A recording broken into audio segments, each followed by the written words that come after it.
ओम नमः शिवाय साथियों, मैं प्रदीप सिंह, फाउंडर ऑफ अनंत विजय सेवा संस्थान। साथियों, आज आपको मैं श्रीमद् भागवत गीता का अध्याय 7 भगवत ज्ञान का श्लोक नंबर 4 का संस्कृत और हिंदी वाचन करके सुनाऊंगा। तो श्लोक नंबर 4 है, भूमिरापो अनलो वायो खम मनो बुद्धिरेव च अहंकार इतियम में भिन्ना प्रकृतिरष्टधा। इसका हिंदी अनुवाद है, भगवान श्री कृष्ण कहते हैं, पृथ्वी, जल, अग्नि, वायु, आकाश, मन, बुद्धि तथा अहंकार, ये 8 प्रकार से विभक्त मेरी भिन्ना या अपरा प्रकृतियां है। तात्पर्य है, ईश्वर विज्ञान भगवान की स्वाभाविक स्थिति तथा उनकी विविध शक्तियों का विश्लेषण करता है। भगवान के विभिन्न पुरुष अवतारों की शक्ति को प्रकृति कहा जाता है, जैसा कि सात्व तंत्र में उल्लेख मिलता है। विष्णोस्तु त्रीणि रूपाणि पुरुषाख्यान्यथो विदु एकं तु महत् सृष्टा द्वितीयं त्वन्द संस्थितं तृतीयं सर्वभूतस्थं तानि ज्ञात्वा विमुच्यते। सृष्टि के लिए भगवान कृष्ण का श्वास 3 विष्णुओं का रूप धारण करता है।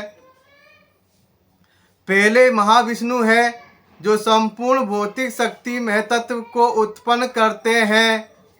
द्वितीय गर्भोदक शाही विष्णु है जो समस्त ब्रह्मांडों में प्रविष्ट होकर उनमें विविधता उत्पन्न करते हैं।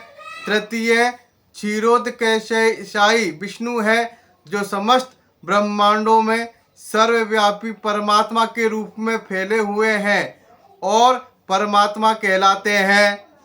वे प्रत्येक परमाणु तक के भीतर उपस्थित है। जो भी इन तीनों विष्णु रूपों को जानता है वह भव बंधन से मुक्त हो सकता है। यह भौतिक जगत भगवान की शक्तियों में से एक क्षणिक प्राकट्य है। इस जगत की सारी क्रियाएं भगवान कृष्ण के इन तीनों विष्णु अंशों द्वारा निर्देशित है। ये पुरुष अवतार कहलाते हैं। सामान्य रूप से जो व्यक्ति ईश्वर तत्व को नहीं जानता वह ये मान लेता है कि यह संसार जीवों के भोग के लिए है और सारे जीव पुरुष है। भौतिक शक्ति के कारण नियंता तथा भोक्ता है। भगवत गीता के अनुसार ये नास्तिक निष्कर्ष झूठा है। प्रस्तुत श्लोक में कृष्ण को इस जगत का आदि कारण माना गया है। श्री भागवत से भी इसकी पुष्टि होती है। भगवान की पृथक पृथक शक्तियाँ इस भौतिक जगत के घटक है। यहाँ तक कि निर्विशेषवादियों का चरम लक्ष्य ब्रह्म ज्योति भी एक आध्यात्मिक शक्ति है जो परव्योम में प्रकट होती है। ब्रह्म ज्योति में बेसी भिन्नताएं नहीं जैसे कि वैकुंठ लोकों में है। फिर भी निर्विशेषवादी इस ब्रह्म ज्योति को चरम शाश्वत लक्ष्य स्वीकार करते हैं। परमात्मा की अभिव्यक्ति भी क्षीरोदकशाही विष्णु का एक क्षणिक सर्वव्यापी पक्ष है। आध्यात्मिक जगत में परमात्मा की अभिव्यक्ति शाश्वत नहीं होती। अतः यथार्थ परम सत्य तो श्री भगवान कृष्ण है। वे पूर्ण शक्तिमान पुरुष है और उनकी नाना प्रकार की भिन्न तथा अंतरंगा शक्तियां होती है। जैसा कि ऊपर कहा जा चुका है, भौतिक शक्ति 8 प्रधान रूपों में व्यक्त होती है।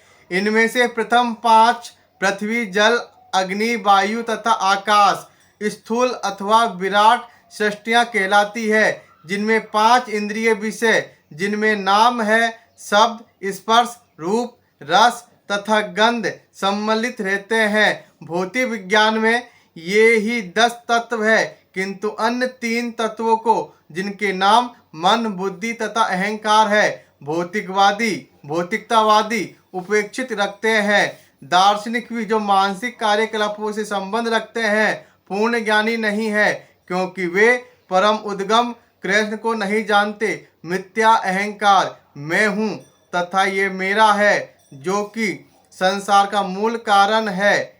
इसमें विषय भोग की 10 इंद्रियों का समावेश है। बुद्धि महत्तम नामक समग्र भौतिक सृष्टि की सूचक है। अतः भगवान की 8 विभिन्न शक्तियों से जगत के 24 तत्व प्रकट है, जो नास्तिक सांख्य दर्शन के विषय है। ये मूलतः कृष्ण की शक्तियों की उपशाखाएं हैं और उनसे भिन्न है, किंतु नास्तिक सांख्य दार्शनिक अल्प ज्ञान के कारण ये नहीं जान पाते कि कृष्ण समस्त कारणों के कारण है। जैसा कि भगवत गीता में कहा गया है, सांख्य दर्शन की विवेचना का विषय कृष्ण की बहिरंगा शक्ति का प्राकट्य है।